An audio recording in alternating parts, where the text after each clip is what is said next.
The snow was already knee-deep when Cole Hargrove rode his horse up the frozen trail toward the ridge cabin, and the wind was the kind that cut straight through leather and found the bone underneath. He had not eaten since morning. His hands were stiff inside his gloves, and the gray sky above the peaks told him another storm was coming before nightfall. None of that was the thing sitting heaviest on him. The thing sitting heaviest was a letter folded inside his coat pocket, the one for his father written 3 weeks before the old man died, the one that said Cole had to marry a woman named Lucia Vargas or lose every acre of the Hargrove ranch by the end of spring. Not a suggestion, a condition written into the deed itself. Locked into the land title by a lawyer in Santa Fe who had already sent 2 follow-up notices. Cole had never met Lucia Vargas. He knew her father, Don Ernesto Vargas, a cattleman from the Southern Valley who had done business with Cole's father for 30 years. He knew the Vargas family had land of their own, good land, and that Lucia was the youngest of 3 daughters. Beyond that he knew nothing, and he had made peace with knowing nothing. This was not going to be a marriage built on something warm. It was going to be a business arrangement dressed in a church ceremony, and Cole had decided he could live with that. A man could live with a lot of things if he kept his expectations honest. He arrived at the Vargas property late in the afternoon, just as the light was going flat and orange behind the western ridge. The main house was bigger than he expected, built from dark timber and river stone, solid in a way that things built by stubborn people tend to be solid. A hand came out from the barn and took his horse without a word. Cole knocked on the front door with his hat already off, because whatever else he was not a rude man. A woman answered the door. She was not what he had built in his mind during the long ride. He had expected someone quiet, someone arranged, someone who would look at him the way people look at a deal they are not entirely pleased with but have decided to accept. Instead, Lucia Vargas looked at him the way a person looks at a problem they have already started solving. Her eyes were dark and steady and gave away nothing except that they were paying close attention. She was dressed practically, not in the kind of dress a woman wears to impress a stranger, which told Cole immediately that she had decided the same thing he had. This was business. Show nothing soft. She stepped back and let him in without ceremony. Don Ernesto Vargas met him in the front room by a fire that was doing serious work against the cold outside. The old man was shorter than Cole expected, with a wide gray mustache and the careful handshake of someone who had learned over many years that a handshake tells you almost everything. They sat down. They talked about the land, the deed conditions, the timeline, the lawyer in Santa Fe. Lucia sat across the room near the window with a book open in her lap that Cole noticed she never looked down at. She was listening to every word. She did not speak during that first conversation, and Cole respected that more than he would have respected any performance of warmth. That night he slept in the guest room at the end of the hall, and the wind hammered the shutters all night long, and he stared at the ceiling and told himself clearly and firmly that he was not going to make this complicated. He was going to marry Lucia Vargas, save a ranch, and build a functional life. That was all. Feelings were not part of the plan. He was wrong in ways he could not have anticipated. The first sign came 2 mornings later when he woke before dawn and went to the kitchen for coffee and found Lucia already there, not in any kind of dramatic moment, just standing at the stove with her back to him, pulling a pan off the fire like she had been awake for an hour already. She handed him a cup without turning around, which meant she had heard him coming down the hall. He stood there holding the cup and could not think of a single reason why that small thing should have landed on him the way it did. But it did. She told him over breakfast that she had ridden the northern fence line 2 days ago and found 3 sections that needed immediate work before the hard freeze locked the ground solid. She told him this the way a partner tells another partner, not asking permission, not softening it into a question. She had already planned to repair order, already knew which posts needed replacing, already had the wire counted. Cole sat there with his coffee and realized that Lucia Vargas had been running this property in every practical sense for at least 2 years. Her father's health had been failing. She had just been doing it quietly, without asking anyone to notice. That afternoon, Don Ernesto asked Cole to walk with him to the barn. The old man moved slowly but with intention, the way someone moves when they have earned every step through decades of hard work. He showed Cole the stock, the feed storage, the equipment. He explained the property layout the way a man explains something he loves, not with pride but with honesty. pointing out the weak spots as readily as the strong ones. He told Cole the south pasture had a drainage problem that would need addressing in the spring. He told Cole the barn roof had 2 sections that would not last another winter. Cole listened and asked questions, and the old man answered them without flattery or hesitation. By the time they came back out into the cold afternoon light, Cole had a clear picture of what he was stepping into, and it was not an easy picture, but it was an honest one, and he had always been able to work with honest. He told her he would help with the fence. She looked at him for a moment with that same measuring look she had given him at the door, then nodded once and said they would leave at first light. They worked the fence line for 2 full days, and whether that was trying its best to make the whole project impossible. The cold was the kind that makes your fingers stupid, and the ground was starting to go hard in the deep places where the sun never reached. Lucia worked without complaint and without wasted motion. She knew exactly where to set the auger, exactly how tight to pull the wire, exactly when to stop and let the horse rest. Cole had worked alongside ranch hands his whole life, and he knew skill when he watched it. And he watched it now without saying anything about it, because he sensed she would not want the observation.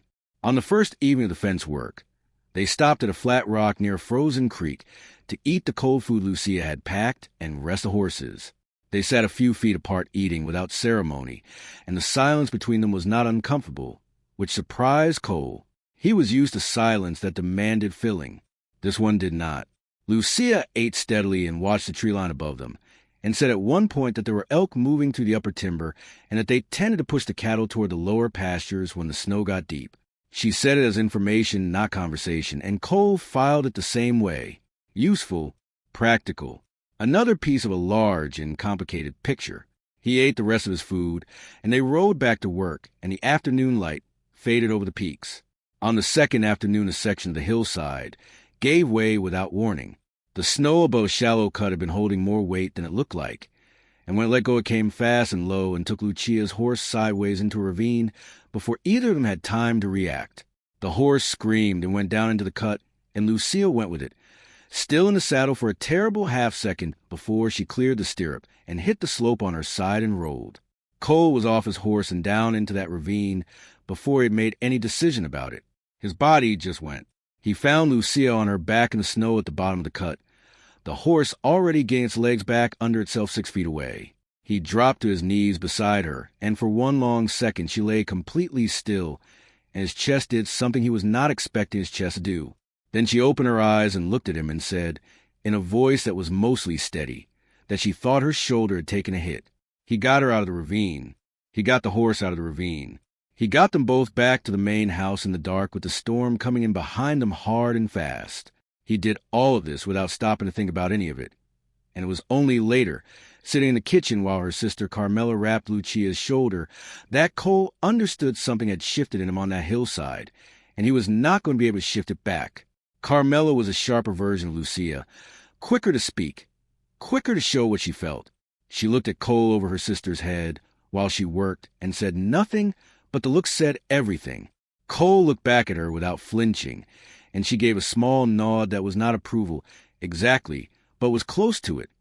The kind of acknowledgement one person gives another when they have done something that mattered. Lucia's shoulder was bruised deep, but nothing was broken. She was back on her feet the next morning, which annoyed Carmela loudly and seemed to amuse Lucia not at all. She was simply done being injured and had moved on. Cole watched her come into the kitchen, moving carefully, but moving, and felt something in his chest pull in a direction he had not given it permission to pull. He went outside and saddled his horse and rode the fence line alone for 3 hours and tried to talk himself back into the sensible arrangement he had arrived with. It did not take. Somewhere between the third and fourth fence post, he stopped trying. When he got backed on, Ernesto was sitting on the porch wrapped in a heavy coat, watching the sky the way old men watch things they have watched for a long time. He gestured at the chair beside him. Cole tied his horse and sat down. The old man said nothing for a while. Then he said that Lucia had been the one to suggest this arrangement, not him, that she had come to him after reading Cole's father's letter and told him that the Hargrove Ranch was good land being threatened by bad timing, and that a solution existed. Cole sat with that for a moment. Don Ernesto said that Lucia did not do things carelessly. Cole said he had already noticed that. The old man looked at him sideways and smiled behind the mustache, and said nothing else. The wedding was arranged for the following Saturday, small and without ceremony beyond what the law and the church required. Cole had expected to feel something cold and final about it, like signing a contract. He stood at the front of the small chapel in town with the wind pressing against the windows and watched Lucia walk down the short aisle in a dark blue dress that was not a performance. That was just her, and felt nothing cold at all. He felt a sharp and uncomfortable and entirely unplanned thing that he recognized. Against his will as hope, she stood beside him. The words were said. The ring went on. She looked up at him afterward with those measuring eyes, and he looked back at her, and for the first time since he had arrived at the Vargas property, something passed between them that was not business. He was not sure she had let it happen on purpose. He was not sure he had either. The reception was at a house, small and warm, with Don Ernesto at the table and Carmela telling a story that made Lucia almost smile, and the fire burning steady against the cold outside. Cole sat beside his wife and understood for the first time that word in connection with Lucia, and felt the weight of it, which was not the heavy mechanical weight he had expected, but something else entirely. Late that evening, after the others had gone to bed, Lucia came out onto the porch where Cole was standing in the dark looking at the snow-covered peaks under a sky that had finally cleared. She stood beside him without touching him. They stood there together for a while, without speaking. The cold pressed in from the mountains, and the stars were brutally bright at that altitude, the kind of bright that makes everything below them feel very small and very real at the same time. Then she said quietly that she had read about his father's ranch in the letter and had thought it was worth saving. He said he appreciated that. She said she had thought a few other things too, but that she had decided to be practical about it. He said he understood being practical. She said she thought he probably did. They stood there in the cold for another long moment. Then she went back inside. Cole stood there for a while longer, looking at the mountains, feeling something had arrived without and was leaving with something unplanned and inconvenient and entirely real. The next morning, Cole rode out early to check the cattle in the upper pasture. The snow had settled overnight, and the air was sharp and clean the way it only gets after a storm fully passes. He was halfway up the ridge trail when he heard hooves behind him and turned to find Lucia coming up on her gray horse, her shoulders still wrapped under her coat, her expression unchanged from every other morning. She pulled up beside him without explaining herself. He did not ask for an explanation. They rode the upper pasture together, counted the cattle, checked the water source at the east end, made note of 2 calves that needed watching, and rode back down as the morning light went gold across the snow. There was a moment near the tree line when a sound in the timber made both their horses shift, and Lucia's gray stepped sideways into Cole's horse, and she put a hand out instinctively and caught his arm for a half-second before settling her horse and pulling the hand back. Neither of them said anything about it. They kept riding, but Cole felt the place on his arm where her hand had been for the rest of the ride down, a small and ordinary thing that was not ordinary at all. At the gate she paused and looked at him and said that the south section of the Hargrove Ranch had good soil if it was managed right, and that she had some ideas about the spring rotation if he wanted to hear them. He said he did. She said she would write them down tonight. He said that would be useful. She nodded and turned her horse toward the barn. Cole watched her go and thought that a man who had ridden up here expecting a cold arrangement had ended up somewhere entirely different, and that the difference was entirely her doing. Cole sat on his horse at the gate and watched her go and thought about a man who rides up a frozen mountain trail, expecting nothing, and arrives somewhere he did not expect to arrive, somewhere warmer than the mountains had any right to be. He thought about the letter in his coat pocket that had started this, and the long, cold ride, and the door opening, and the fence line in the snow and the ravine, and a woman who had read A Stranger's Problem, and decided a solution existed before anyone had asked her to. He thought about standing on a porch in the dark with the mountains in front of them, and a silence that had not been empty at all. The cold was still everywhere. The mountains were still hard and unforgiving and full of weather. The ranch still needed saving, and the spring work would be relentless, and nothing about any of it was simple.